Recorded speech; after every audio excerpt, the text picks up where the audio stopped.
অতিরিক্ত বৃষ্টির কারণে আমার কাঁঠাল গাছের কাঁঠাল এবছর যে বড় বড় কাঁঠাল পড়ে গেছে। ওইদিন আমার লেবাররাও কাজ করতে এসে নিয়ে গেছে, কিন্তু বৃষ্টির কারণে গাছে উঠতে পারতেছে না, কাউকে দিতেও পারতেছি না, নিজেরাও খেতে পারতেছি না। এই যে তার প্রমাণ, কি পরিমাণ কাঁঠাল পড়ে আমার এখানে যে সুন্দর একটা ব্ল্যাক কালারের যেই কি সুন্দর লকলকে আমার গাছটা ছিল, মিষ্টি কুমড়া গাছটা, কাঁঠাল পড়ার কারণে পুরা ডাল পালায়ের যত ব্রাঞ্চ ছিল সব থেতলে একদম ভোতা হয়ে গাছটাই গোড়াটা খালি টিকে আছে। এখন মনে হয় না গোড়া শেষ পর্যন্ত বাঁচবে কিনা। আর অতিবৃষ্টি একটা কারণ।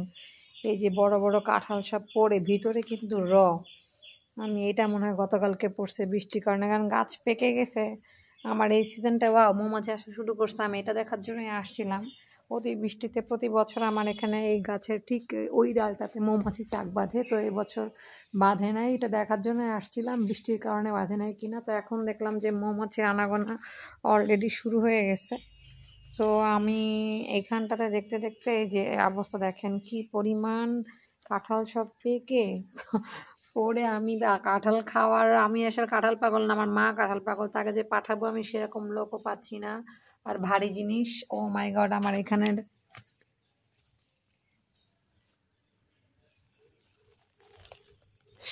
আমার একটা গাছের মধ্যে পড়ে গেছে কাঁঠাল। এটা কবে পড়লো আমার একটু নিচে সে খেয়াল করা দরকার ছিল। এটা আমার আদা গাছ, গোড়া তো ভেঙে গেছে। যাক আলহামদুলিল্লাহ, এখান থেকে রুট আরও একটা বের হচ্ছে, কারণ আমার 11 বস্তা আদার মধ্যে আমি 9 বস্তা আদার রুট বের হয়েছিল। এখন আমি খুব ভয়ে ভয়ে এখানে রাখছিলাম যে কাঁঠাল পড়ে গেলে বিপদে পড়ব।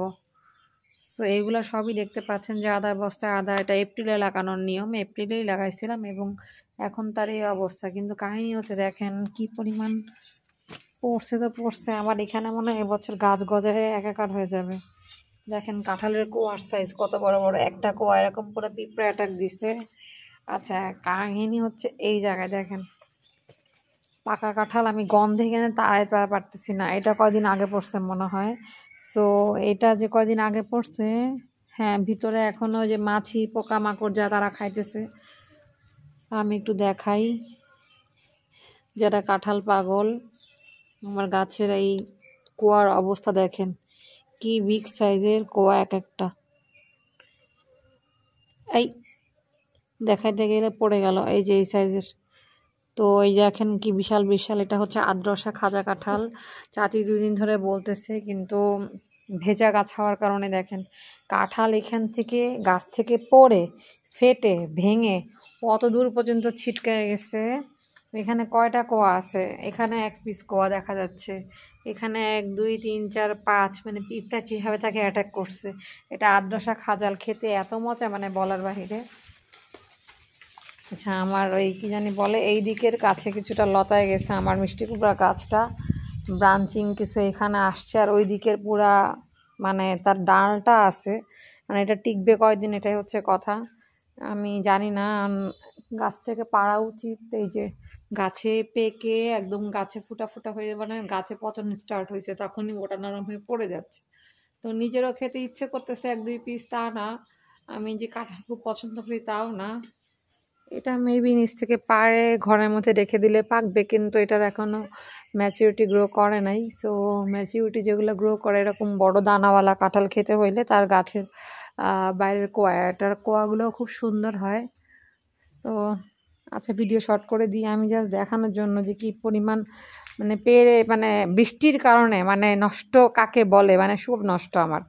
আমার এখানের মাচাটা পুরা ভেঙে চড়ে একদম নষ্ট হয়ে গেছে, কিচ্ছু করার নাই। কারণ আমি কয়দিন আগেই জাস্ট ঘাস উপড়ায়া করতে, এই যে আমার ভেন্ডি গাছে যেটা একদম গোড়া নরম হয়ে হেলে গাছ শুয়ে পড়ছে রীতিমতো, কিছু করার নাই। আমার এই কদিন আগে গাছ বাঁধাইছিলাম, বাঁধানোর পরেও আবার হেলে গেছে। তো কীভাবে এরকম কয়দিন পর পর, লেবার কষ্ট তো কম না যে কদিন পর পর নষ্ট হয়।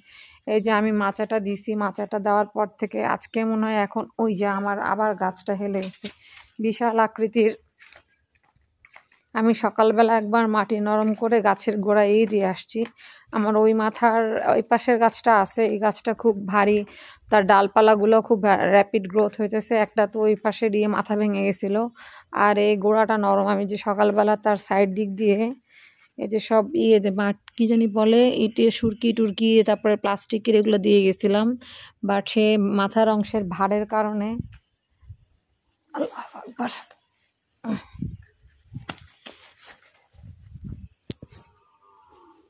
আমি একটা খুঁটি দিয়ে গেছিলাম, তাতেও তো লাভ হয় নাই।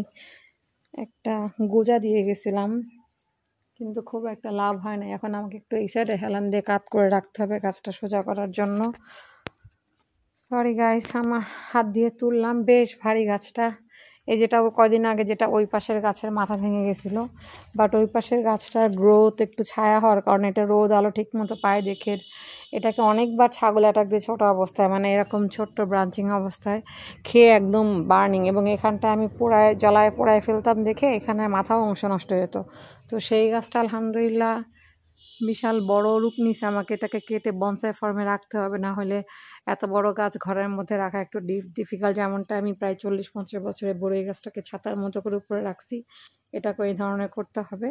এবং এটা করার জন্য যেটা করতে হবে, আমার এই মাছের সেন্টার ব্রাঞ্চটা রেখে বাকি যে 1-2-3টা ডাল আছে, যার ডাল 3টাকেই কেটে যেতে হবে, দিলে গাছের গোড়াটাও আরও র্যাপিড বড় হবে, এটাও বড় হবে। তখন পরবর্তীতে তার শেকড় এবং মাটি আর উপড়ায় পড়বে না, তখন একটা সিঙ্গেল যে মেন ব্রাঞ্চটা সেটা হচ্ছে মাটিটাকে হোল্ড অন করে রাখবে।